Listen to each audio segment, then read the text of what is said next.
Hey everybody, thank you for joining us. We are joined by Gregory Iron. How you doing, man? Not bad, just relaxing, pumped for this interview, man. Been looking forward to it. It looks very, very cozy where you are. Yeah. I do like the look. Well, this is a nice little studio that my roommate's Ricky Shane Page, and so I'd like to say that I contributed to this studio, but he built it on his own, and then I just use it to my advantage. Be honest, what's it like having Ricky Shane Page as a roommate? Let me say this, Ricky, I love him. He's one of my best friends. He's helped me a lot since I've lived with him for 3 years, and I think in that case it's been 3 years too long for him. And it happened after a long-term relationship ended, and he's helped me in a lot of ways. However, times he acts too much like my dad, and he needs to calm down. Do I do some things that are irresponsible? Sure. Do I leave the fridge door open sometimes? That happens. Do I have a hard time washing the dishes occasionally? Maybe. But I'm a great friend, and sometimes talks to me in ways that I would not talk to a friend. So he needs to calm down. Have you ever got to that point where you might be bickering and then you shout, "You're not my real dad," and storm off? Or has that happened yet? No. But my go-to thing is when I do something irresponsible, I go, "It's fine. It's fine." And he goes, you can't say it's fine. Just because you say it's fine doesn't make it fine, Greg. So it sounds like a sitcom that I think we need. Yeah, I think it would be pretty hilarious, especially with the size difference between the two of us. Sure. 5 handicap Greg Iron and then 6'4" deathmatch Ricky Shane Page. Kind of writes itself, doesn't it? Yeah, right. Yeah. Yeah, I think I want to see that now. I think you've just created an incredible sitcom that I really want to see. We need to make that happen. It could happen. Who knows, man? And we spend way too much time with each other. I think if we created some time apart, the heart would grow fonder. Yeah, absence makes the heart grow fonder. That is so true. Yeah. We're only 2 minutes into this interview and we're already getting quite deep and philosophical. Well, hey, look, man, sometimes I talk like a fortune cookie, so just be prepared. Oh, man. And I put the Manscaped t-shirt on today as well, because obviously I know you wear... Yeah, Fun. Yeah, I appreciate that support. We're actually, the podcast that I do, Iron on Wrestling, we're going to start having Manscaped as a sponsor starting, I believe, this next week, so I'm pretty pumped. That's amazing. Have they sent you your goodies out yet to test? I have not gotten them yet, so I'm hoping that it starts this week, assuming that I get my pube trimmer. But if I don't, man, let me tell you, it's the best pube trimmer you'll ever get. It's the only one you'll ever need. Okay, well, I'm looking forward to it. If you want to use it underwater, anywhere, you can use it. It's got you covered. It's even got a little light on it so you can see everything. And it's not a shill, but you'll see when you get it. Message us and let us know what you think, because it's good, man. I'm pumped. Looking forward to it. Well, I'll tell you what, before we talk some your career in wrestling, let's talk about your podcast, because did I read right that you decided to do a podcast after you appeared on Stone Cold Steve Austin's show? That's correct. Yeah. I did Stone Cold Steve Austin's podcast. I ended up doing 3 episodes with him eventually, but we did 2. One was planned. And as I was hanging out at his house in LA, I had blocked out the whole day unbeknownst to him for Stone Cold, because I didn't know how it was going to go. It could have lasted 5 minutes or the whole day. And so after we did the first episode, he goes, "What are you doing for the rest of the day? Want to do another podcast? Maybe talk about our favorite matches?" And I'm thinking to myself, no, fuck off, Stone Cold. Like, some other stuff. Like, no, we can do another podcast. And so we just literally talked about some of our favorite all-time wrestling matches and tag teams. And it was the coolest but weirdest experience of my life, because I was talking to him like I'm talking to you guys right now, like just a dude. But then I'd have these moments of like, I'm staring across from arguably the greatest wrestler of all time. And if you would have told 15-year-old Greg that, it would have blown his mind. But the point of all that is, in this conversation with him, and both conversations really from 2 episodes that we did, for the first time in my life, my pointless, absurd WWE wrestling knowledge came in handy. Like, it never worked for girls or anything like that, I'll tell you that. But for Stone Cold Steve Austin, like, I was able to set him up for his own stories, because I just know before I became a wrestler, I didn't think that was possible because of my disability. So I would memorize this useless wrestling trivia because I thought that guys like Jim Ross just had this crap memorized. So I said, well, I have to memorize all this if I want to be a commentator. And so now my brain is filled with just uselessness. And it was able to set Stone Cold up for his own stories. And so he gave me his number after the fact, and he told me if I ever needed anything to give him a shout. And I'm going to take advantage of that because, I mean, Stone Cold Steve Austin's a wealth of knowledge. And so we were talking on the phone, and I asked him what the feedback was that he got from the podcast. And he said, a lot of people said it sounded like that you could have been interviewing me, and perhaps maybe you should do your own podcast. Have you ever thought about that? And I was like, not really, because everyone does a podcast. And I don't know, like that was the first kind of time it started ringing in my head that maybe I should do one. And then eventually I told a couple other people about this, and I wasn't sure about it. And then someone invested in the podcast equipment for me. And I said, well, I guess I have no choice now. And so we've been going for, as of this airing, 89 episodes. And it's one of those things where, I don't know, sometimes I give up on things quite easily. So it's the fact that we've been doing this for a year and a half, and we have great feedback, and we have great support on Patreon. We've built a great community.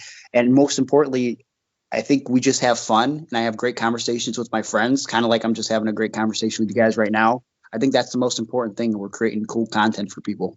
Yeah, you should be super proud of yourself, man. It's not easy to keep up a podcast. It seems like a great idea at the time, but I think it's one of those where when you realize like it's something you have to keep going, and sometimes you might not get so many listens, which can be quite disheartening. It's a challenge to keep up. So 89 episodes in is a great achievement.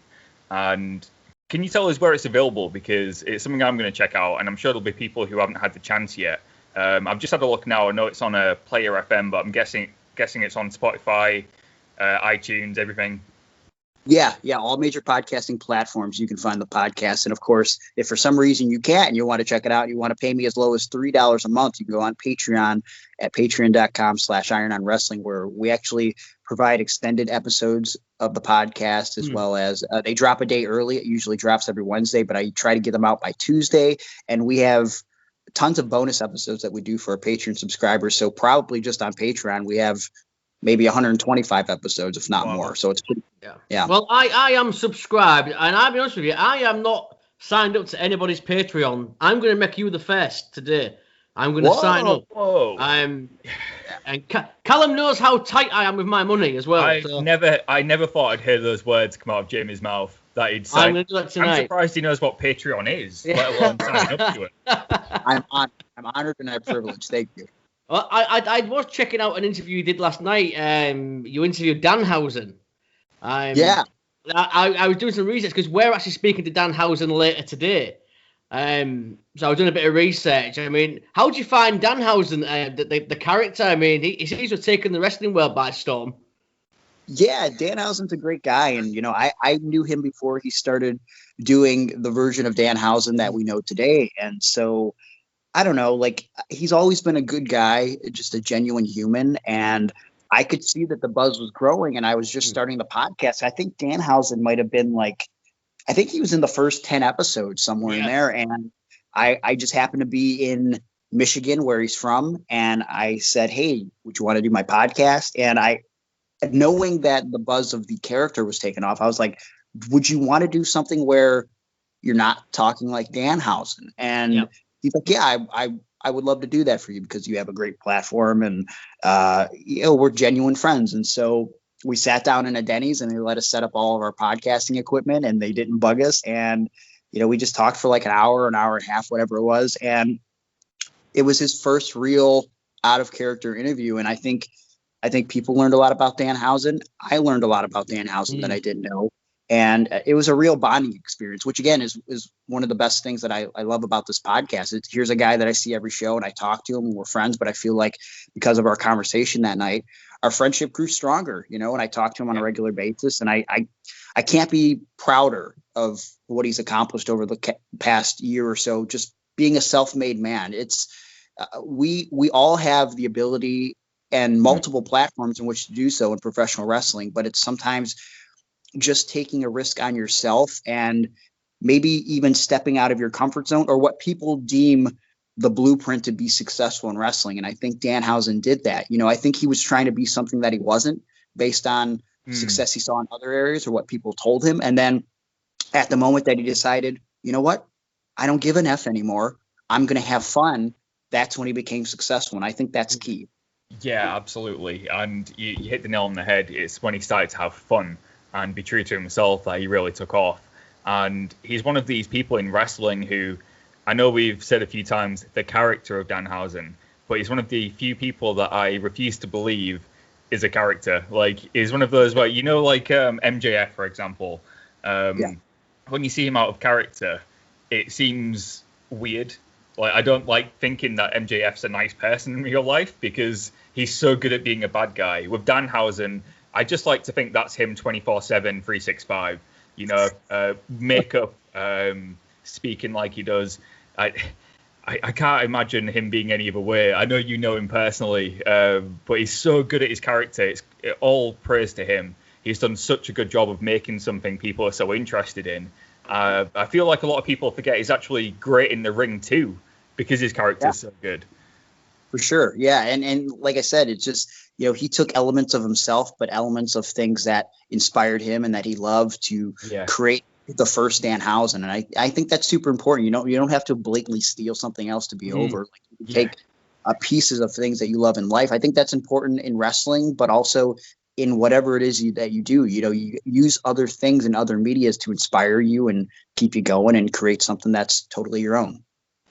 Absolutely, yeah, absolutely. But moving off from him, talking about you, I mean, your journey into wrestling, JT Lightning, I know Johnny Gargano was a big influence on you. I mean, how did you start in pro wrestling? Obviously, you've got your disability, like you said. Was it a lot more difficult for you when you started training?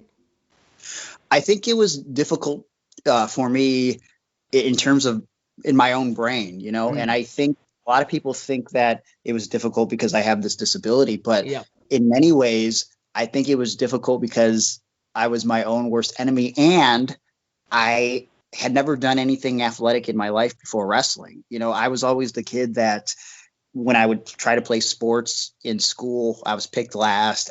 And if I was playing baseball, if I got on base, boy, it was like a miracle and people would cheer, not because, it was like, I'm really good at it. It's like, oh, thank God this guy finally got a freaking hit. But, or in basketball, if I stole the ball, it's like, please don't shoot, Greg. You got lucky. He stole the ball, So I think for me, it was figuring out whether I was athletic or not. And I remember I called JT Lightning. I found out he had a school. I'd been going to local shows and I don't know. I was thinking about maybe being a manager, maybe something beyond being a commentator, because I still didn't think the wrestling thing was possible, even though I saw Zach Allen and when he wrestled with one leg, it kind of put an idea in my head that maybe it was possible. And I remember JT Lightning was always kind of a dickhead to me, but I do remember this first phone conversation where JT, very uncharacteristic of him in retrospect, said, you got to ask yourself, is wrestling in your heart? And he was saying that because he was asking me if I wanted to train to be a wrestler. And I remember when he said that, I got like a lump in my throat and I was like, yeah, wrestling's in my heart. And he said, well, come to the school and train. And it still took me a few months to really push myself to do it. But eventually it was April of 2006. And I purposely went the Tuesday after WrestleMania 22. So I would always remember the date. And I don't know, I just walked into that school and paid my $50 to get my ass kicked for a couple hours, just hit the ropes and get beat up a little bit and bump around. And I look back on that.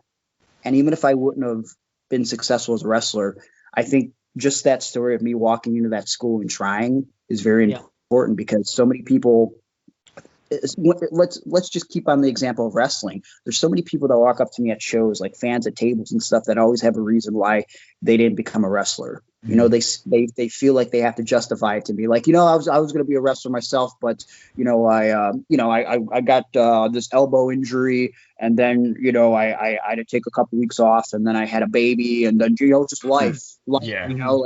Everyone has like an excuse, but you find an excuse or you find a way. That's what I love to say, and it's. If I would not have stepped in that school, I would have never known whether I was athletic or if I was a decent wrestler.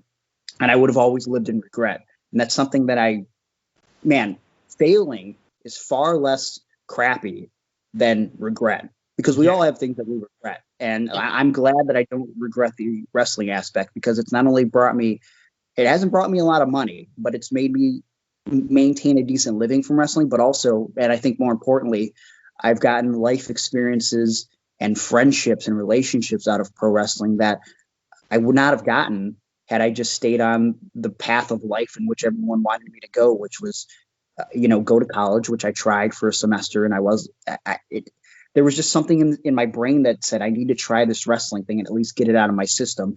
And here we are 15 years later. It's not out of my system. It's not going anywhere. And the thing is, you said you being a decent wrestler. I don't think you're just a decent wrestler. I think that'd be doing a discredit to yourself. I think you're actually, in your own right, a great wrestler. If you look at everywhere you've been over your career, you've wrestled a who's who of wrestling promotions in North America. And the people you've interacted with, I think the first time I saw you might have been the interaction you had with CM Punk. Because I was a massive CM Punk fan. And when I saw that video, I was like, this is sick. Like, this is so cool. I know it's quite a while ago now, but I think that was my first time seeing you. And I think it's such an inspirational story anyway, but I wanted to check out more of your stuff. And the further I went back, I was like, this guy can actually wrestle anywhere. Like, you are really good at what you do. What's the reception been like for you over the years? Has it ever been like, do you feel like, you said when you were younger, when you were playing sports, people would say, oh, don't pick Greg. I'm guessing that's completely the opposite now. I'm guessing everyone wants to work with Greg now. I think a lot of people that I wouldn't expect wanting to work with me love working with me. It's one of those things where, I don't know. I know that I'm decent as a wrestler. I don't think I'm the best wrestler. There's always ways that you can improve. But sometimes I have these life moments where I have to step outside of myself and realize that I have overcame a lot. Yeah. It's hard because, if you're a humble person, when you look in the mirror, you're just you, right? So I obviously am the most knowledgeable about my own story and where I've gone and where I've came from. And so when I work with, even though he's my best friend, the amount of times that I've wrestled Johnny Gargano and have been able to keep up with him, and knowing that he's arguably one of the best wrestlers in the world today, when people do question my ability as a wrestler, I can look back and there's always this little chip on my shoulder that still exists. It's sort of diminished a little bit over the years. It's not as bad as it once was, but I think it's important to have some sort of little tiny semblance crumb of a chip on your shoulder to just kind of drive you a little bit. I'm able to look back and go, if someone doubts me, I've hung with Johnny Gargano and Silas Young and the Dudley Boys. And I think in a lot of ways, both of us, both Zach Gallen and I together, who, again, someone that inspired me to be a wrestler is now one of my closest friends. And in 2012, we did a match against each other in front of over 1,000 people in Cleveland that neither of us wanted to do. We did not want to do it because we were afraid that, as stupid as it sounds, we were afraid people would laugh at us. But we had this match, 2 disabled wrestlers against each other. And it wasn't until the day of the show that we realized that the same story we tell with able-bodied people, we needed to tell with each other. That being that for 15 or 20 minutes, however long this match goes, we're going to create moments in which you don't think about Zach having one leg or Greg having one arm. And then you'll have to step outside of that moment and go, oh my God, wait a minute. These guys are doing this with one arm and one leg. And once we realized that was the story, it made it that much easier. So I just think that I'm very proud of my accomplishments. And I don't really think that I don't think there's ever been someone that says, not at least to my face, that I don't want to work with this guy. And more often than not, there's been guys that I really admire, particularly in recent years. Josh Alexander comes to mind. Yeah. He really wanted to do a match with me up in Canada in Alpha One. And I think we only got maybe 8 minutes or something, but I wrestled Josh when he was young. He was my first match in Canada in 2007. And just to see how life comes full circle. And we did this 8-minute match in Canada, and he's one of the best in the world. He's one of those guys that brings me up to another level that I don't even think is possible. Just to have experiences like that is pretty cool and incredible. And sometimes I do stuff that I don't even realize. And I think that applies for anybody. I think if you just put yourself out there, you could really accomplish things that you don't even think is possible. It's like you said earlier, because you're living your own story, you never really realize the things that you're doing along the way until maybe someone else points them out, or you have a good think about the things you've done and what you've overcome. And I'm guessing, because I think it's surprising. I didn't realize how long your career's been since you started training. I know it's been a few years now since I first saw you with that CM Punk video, but you'd even been wrestling way before then. And what was that experience like? Got to ask, as a huge CM Punk fan, getting that endorsement from CM Punk, that must have been a surreal moment. It was. It was unexpected. It wasn't something that was planned. It only happened because, I had always admired Colt Cabana, and those first 5 years before that CM Punk moment, I wasn't making any money, and it was frustrating because I felt like no one was noticing how hard I was working, how much I loved wrestling, how much I wanted to be successful. But I think, and it's something that younger wrestlers can really learn from, I think you really should go out of your way to stay humble and talk to guys that have had success in wrestling. Because if you ask for advice and input, chances are that people that have been successful in any realm of life, they're not going to be afraid to tell you how they became successful. It's up to you to actually listen to that advice and take it. And Colt was one of those guys that I always went to and said, hey, can you watch my match? Can you, I'd send him a match after the fact and like, hey, tell me what I did wrong. What do I got to do to get booked here? Blah, blah, blah. And Colt always remembered that. And so when CM Punk won the WWE Championship at Money in the Bank that year, he was stuff to go viral. And unbeknownst to me, Colt had told Punk my story, which that itself is surreal because I loved CM Punk. And before we started recording, you asked me if I was drinking a beer because I'm drinking this Starbucks green tea, and I could see why you would think it's a beer. But I'm a straight kid, man. I had shitty parents, and they drank and smoke, and some people use bad parents as an excuse to be a bad person, but I look at it as an example early on of things not to do.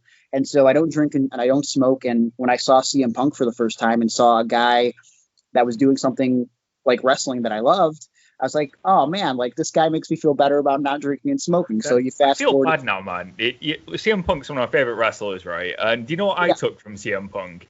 I don't drink now. I smoke, but I don't drink. Yeah. But that's only recent. And what I took from CM Punk is that Pepsi's my favorite drink. That's it. Yeah. And you actually went, I'm going to take some morals from this guy. I'm going to inspired by him. I took that Pepsi's my favorite drink. I need to get my life side out. But I mean, Punk didn't inspire me not to drink and smoke. He pushed me to keep on that path to you could still be a person and not succumb to peer pressure, what other people think is cool to do. And so I don't know. So Colt sharing my story with Punk, and then Punk coming to the ring that night. When you go back and watch that video and I cry, that's genuine emotion. And I think that's what made that video so popular because, people find out in interviews after the fact like this one, but in that moment, I wasn't crying because CM Punk was saying nice things about me. It was a mixture of that, but also I feel like it was justification of everything that I had ever gone through in my entire life.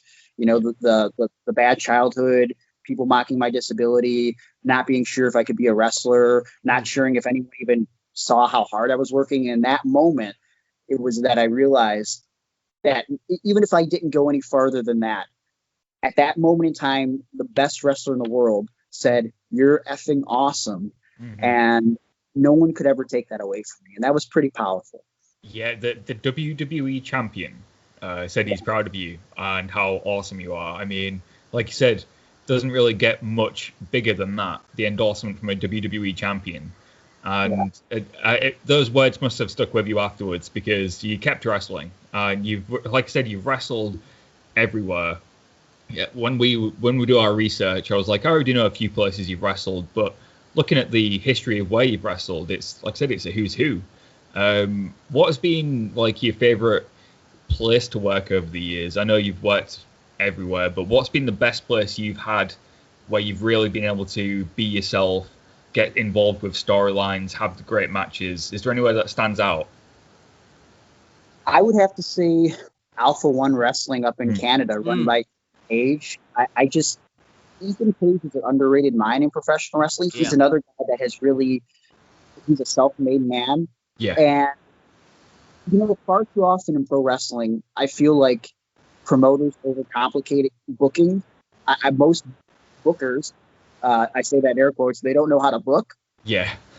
Ethan Page, he just has a great mind for wrestling, and I think most importantly, he books a great roster of guys. He doesn't book anyone that's a piece of shit or that's going to cause drama in the locker room.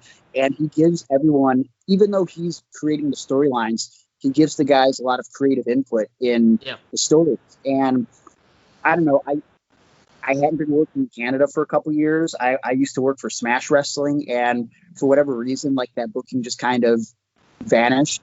And so, you know, I just reached out to Ethan Page because he was my friend for an opportunity. Like, hey, it'd be great just to come back into Canada. And I started at the bottom of the card in a random tag team. And he gave me enough of an opportunity and enough creativity to eventually, I somehow, it's boggling to my mind because there's so many great guys on that roster. I worked my way up to the top of the card, and before the pandemic, November of 2019, I became the Alpha One heavyweight champion, which that was never in the plans. I think if you would have asked Ethan Page when he started booking me that he was going to make me champion, it was never going to happen. But just through the way that the fans took to me in Canada, and I think the quality of opponents that I was put against and the stories that I was in, it really compelled people to get behind me. Like, the thing that changed the course of my story in Alpha One was I was a bad guy. I was teaming with Shane Page. I was drugging him. I was literally manipulating him to do my dirty work so I could become the tag team championships. And once he realized that I was taking advantage of him and drugging him, he turned his back on me. He did a very bloody and violent dog collar match. And it was one of the best matches I've ever done in my life. And I think that says something about the chemistry that you can have amongst friends, you know, especially, you know, a roommate, you know, there was probably animosity in general. So we put that into that match. And at the end of the match, he gave me a pile driver off the top rope through a table, and I'm covered in blood. And I remember thinking, because I love selling and I love looking like a piece of shit when I'm a bad guy, I remember thinking I'm just going to lay here forever and just like let the crowd boo me. But that didn't happen. The match was so violent and so crazy, and I went through so much. I remember, because there's no barricades at Alpha One, the fans came around the ring after Ricky had left, and they started pounding the mat and going, Greg, Greg, Greg, Greg. And I was like, I have to get out of here right now because this is the opposite of what we want. You know, I was drugging this man. You can't cheer me. And so because of that, the crowd took to me, and I eventually became the champion. And I always say, if I were to get signed somewhere like AEW or something, or Impact, and I couldn't do indies, if I could do 2 indies, I'll say 2 indies, it would be Alpha One. And there's another place in Ohio called Old Wrestling where we all play characters from the 1930s, and we have a lot of creative input there, and it's just always a fun time. I love the sound of that. What's it called? It's Old Wrestling.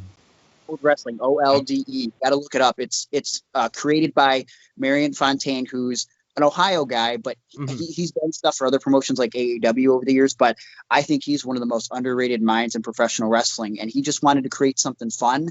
And many of the wrestlers are just 1930s versions of themselves, and it's pretty incredible stuff. That looks amazing. I'm just having a look now. That's right up my street. I love that. I'm going to check that out. Yeah, you have to watch it. Like, he's done one of my favorite things I've ever seen in Old Wrestling is Ricky Shane Page plays a character called Judge Hugo, and he did a thing where he pretend injured himself because he didn't want to wrestle because he's like this corrupt judge, right? And so he said he couldn't wrestle because he was in a wheelchair. And so with Marion Fontaine, he does this match, which I think the full match is on YouTube. Ricky Shane Page wrestles the whole match in a wheelchair, and it's the most amazing thing I've ever seen in my life. And then it was so popular amongst the fans that he did it again with M-Dog Matt Cross a couple months later, and I don't even know how he did it. I was able to figure out that he could wrestle in a wheelchair, but it's the craziest thing you'll ever see in your life. I just think that sounds amazing. I'm just looking that's something to check out. Definitely. Looking at the posters for the show now, and it's like your proper 1920s, 30s vaudeville kind of. I love it. That sounds amazing. Thank you for that recommendation. Hey man, if I could help people see more old wrestling, I love to do that. Hell yeah, man. Another one I wanted to ask you about as well, obviously, AIW working with Vader Scott. What was it like working with Vader? And I love the whole, the 4 count instead of a 3 count. How did that come about as well? I think that's brilliant. Thank you. The Vader thing was just, I don't know. It just kind of happened. The crowd after the CM Punk thing, a section of the crowd just thought it was cool to boo me, because they thought they were smarter than everybody else. And then AIW came to me and said, "Hey, we're going to turn you bad." And I said, "Okay, well, what do you want me to do?" And they said, "I don't know." And I said, "Oh, okay, that doesn't help at all." But luckily in my head, and I never been a prominent bad guy, I always had this idea for this 4 count thing. It was actually Sami Callihan originally came up with the idea back when I first started. He said he wanted to do something for a promotion that he used to run called American Lucha Corps. And I think the idea was because I was disabled, I could beat people with a count of 2. And I remember even as young as I was, and I was still learning, I remember telling Sammy, well, that makes everything that I do seem really weak if guys have to kick out at 1. So what if instead they pin me for 4? And that was the idea we were going to go with, but it never happened. So fast forward to AIW, and we need a reason for me to be a bad guy. Well, I took everything that was inspiring about me, and I remembered all those times that I was mocked and ridiculed as a kid. And the one way that I combated all that ridicule in school was I realized that I was funnier than all the bullies that would make fun of me, and I was more witty. And so before anybody could even make fun of me, I'd be like, "Oh, hey, if this was a joke you're trying to go for, why don't you say this about my disability?" And I would just, if I could make fun of myself better than anyone, why would anyone else do it? But then the guys that were making fun of me, I remember, I would look at them and I'd go, hey, why is this guy making fun of me? He's morbidly obese. He smells like shit. I'm that's more of a disability than me having one functioning arm. And so I took that to the ring, and I made it about, I wanted people to think I was a genuine piece of garbage when I turned my back on the fans. In the promo, I really channeled my best CM Punk. There's a promo online, I think it's still on YouTube, where, I say to the fans, you look at me like I have a disability. Yeah, I wear handicap symbols on my knee pads, but you people, you're far more disabled than I'll ever be. You're delusional.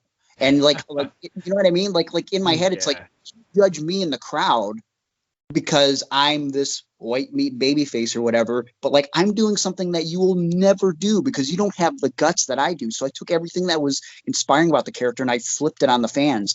And Veda had been getting booked regularly in AIW. She had just started, and for the 4 count, I always thought that I needed a lawyer, and Veda had a legitimate background as a paralegal. So we just kind of amped that up a little bit and made her a lawyer, and I became her client, and the rest is history. I think we made some of the most compelling and interesting stories in AIW, and, eventually got to the point where, she got sick of me being a delusional, self-centered bastard, and she turned her back on me. And then I had this Iron Curtain stable of goons, and it led to us having maybe the most memorable feud in AIW, culminating in a steel cage match that happened ironically the same night that the Bucks wrestled Candice in PWG. And so I think it was sort of, I think as far as pro wrestling and intergender wrestling, I think that was a big night for professional wrestling to Veda Scott overcome Gregory Iron in Cleveland, and then the Candice overcome the Bucks in PWG in California. I think it was like a turn of the tides to show that women can hang with the guys, and I think that was super important. I was proud to be a part of that. That's so cool. You mentioned as well the steel cage. I mean, I've always wondered, how do you approach a steel cage match compared to a normal match? Because obviously you've got the big contraption. I mean, do you have to look at the match in a different way?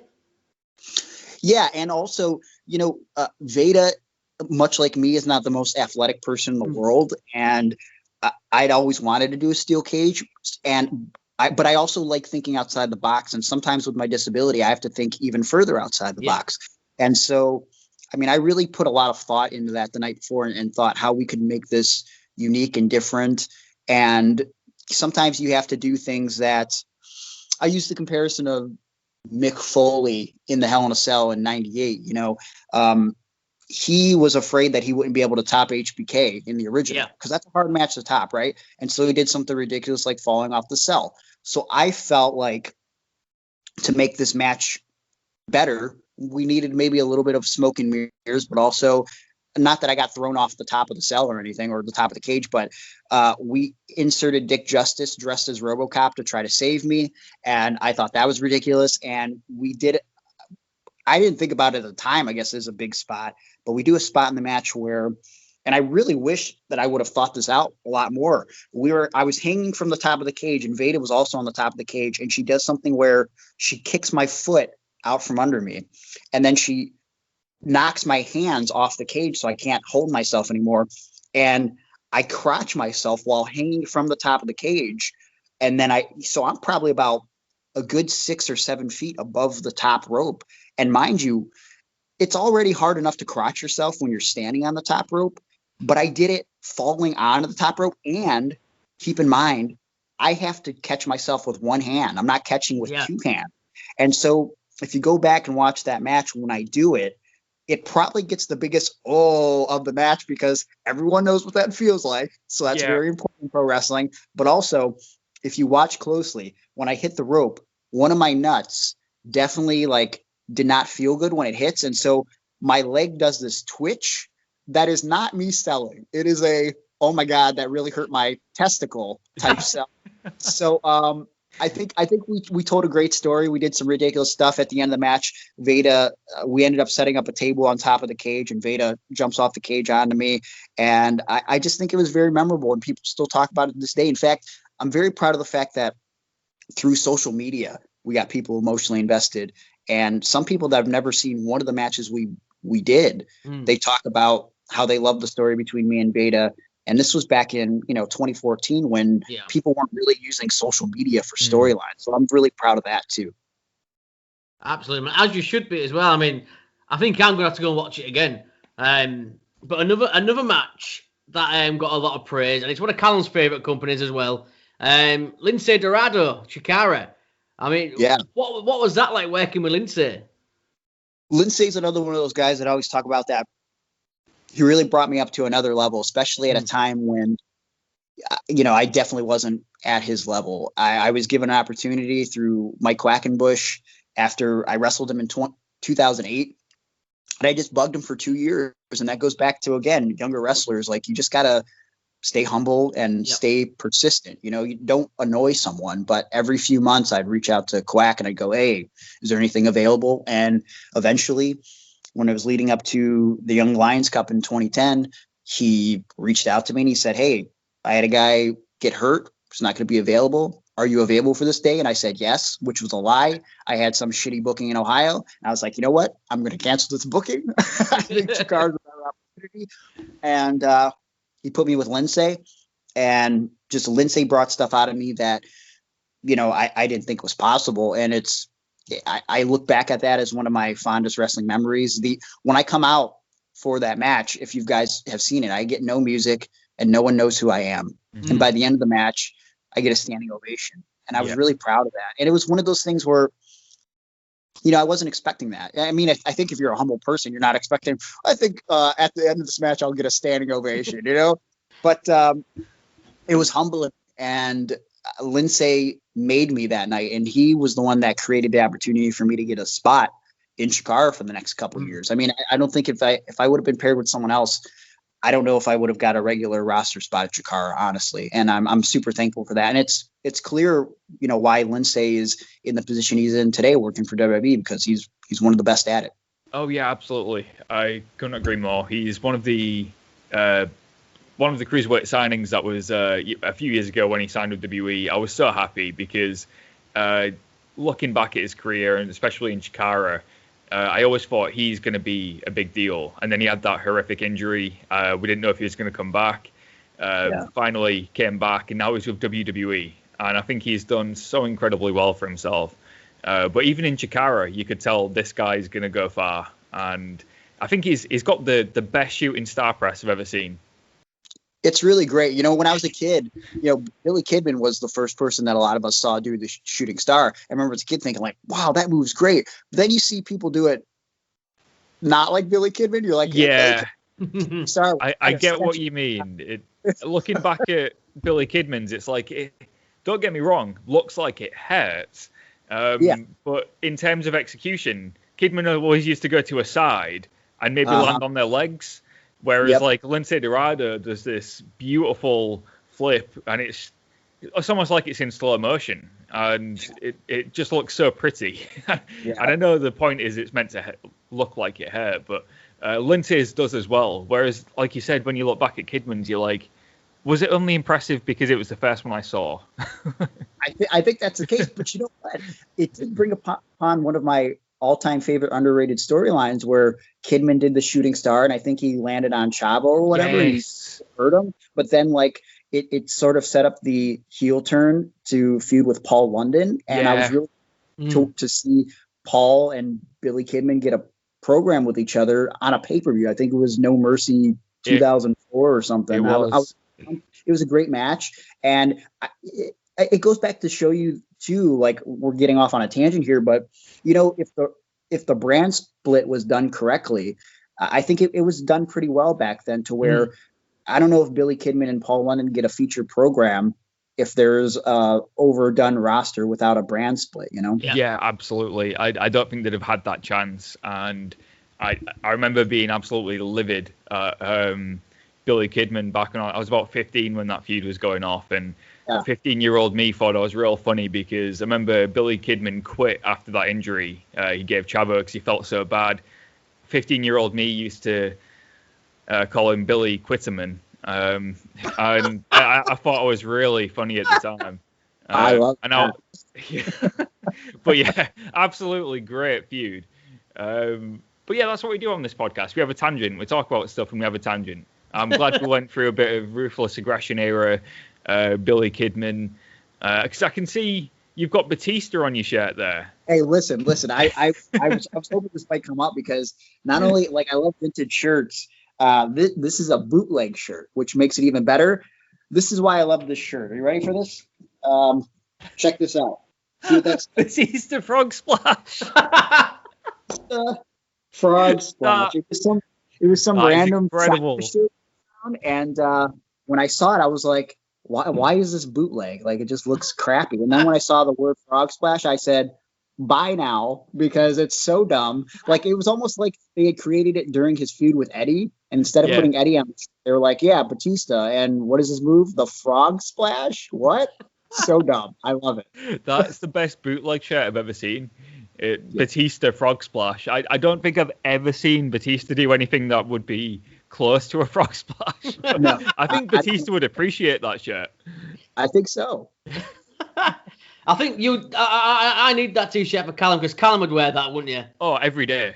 I mean, literally every day. Yeah.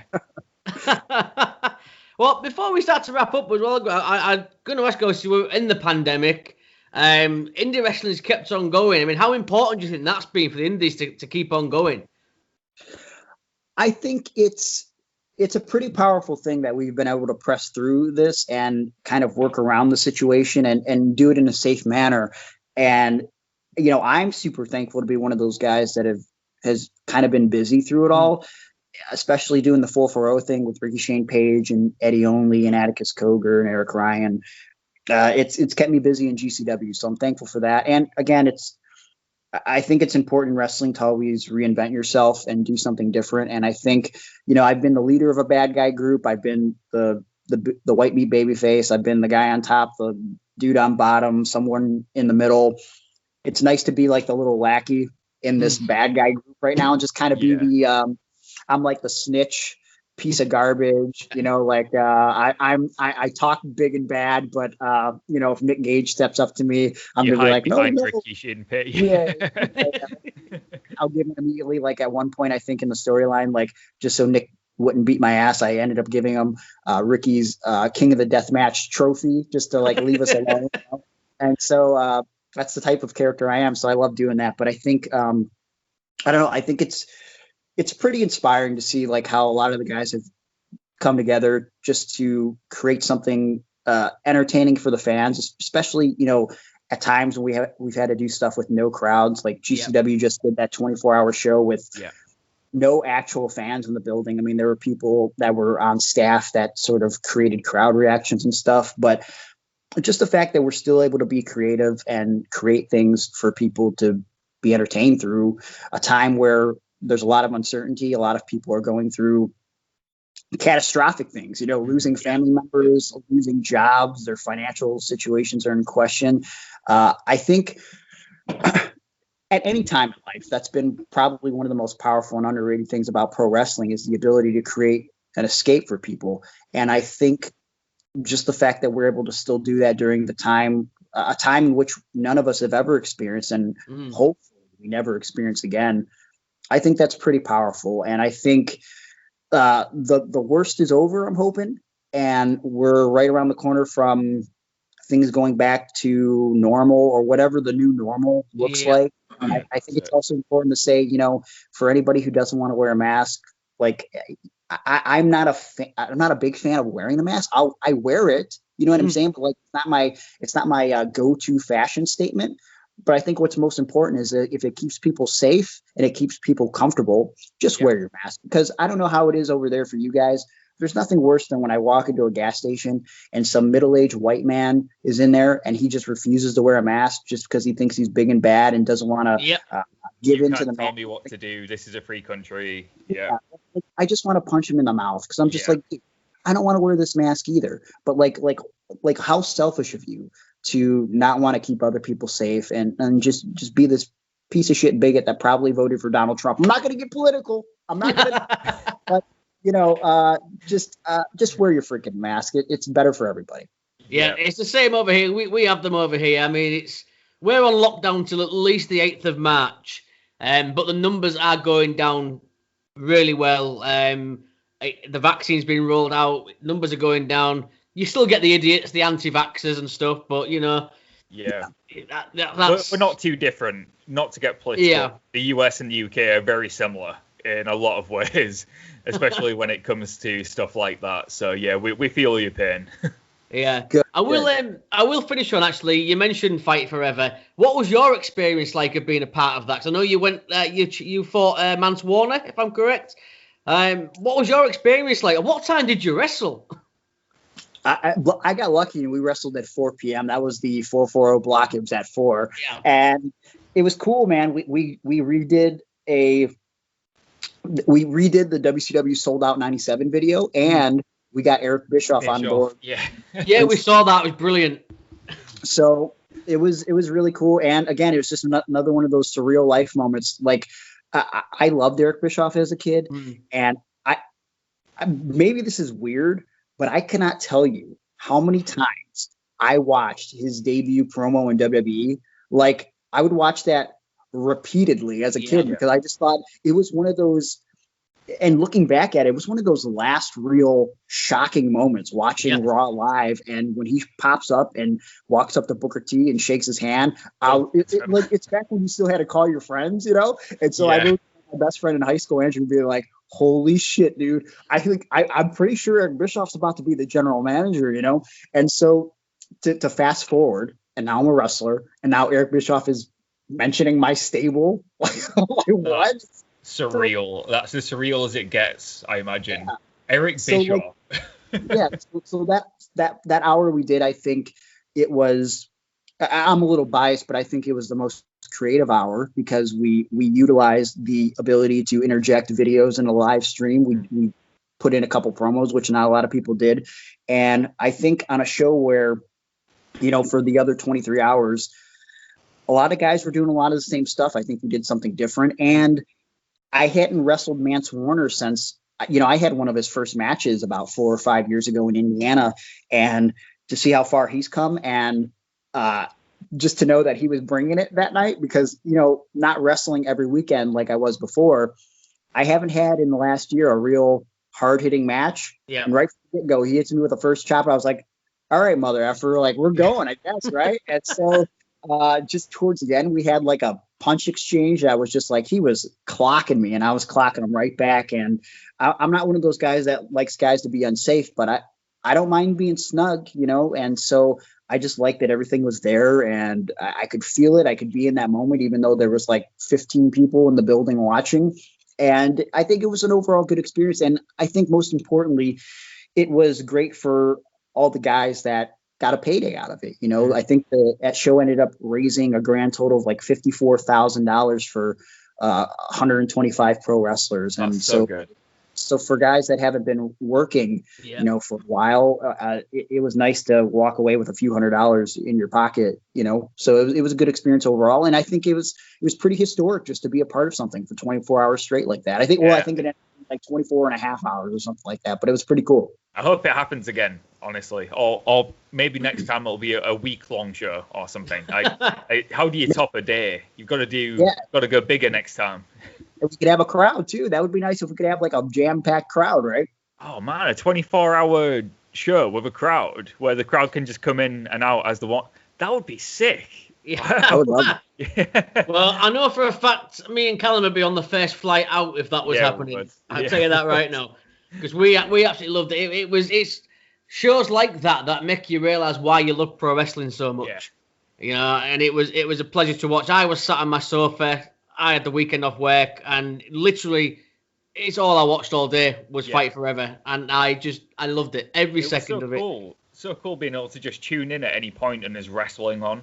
Like it was just such a cool experience. Like because me and Jamie lived together, so we'd just come down at some point and we'd maybe put something else on for half an hour, and then just tune back into Fight Forever, and there's still wrestling on. I was like, I want this as a live stream all the time. I know that would be impossible. I think a lot of people could do without that Terry Funk promo that played repeatedly, but other than that, I think it was great. Forever. That got stuck in my head for a while. I love Terry Funk, but there was a point where I was like, I've seen that enough now. But that's enough. Yeah. But dude, it's been an absolute pleasure. Like you always know when you have fun when we say 25, 30 minutes and we've gone 55 minutes. Crap, awesome. We have that. It's been an absolute pleasure. Before we let you plug everything, we'd love you to come back at some point as well, if that's cool, man. That'd be great. Yeah, I appreciate that. I had a great time, and I'll do this every week, man. Oh man, we might hold you to that. We might hold you to that. But tell everybody where they can find you. Obviously, social media, merchandise. Plug the podcast again. Sure. Well, if you want to listen to my podcast and hear stories that I don't often tell until this podcast existed.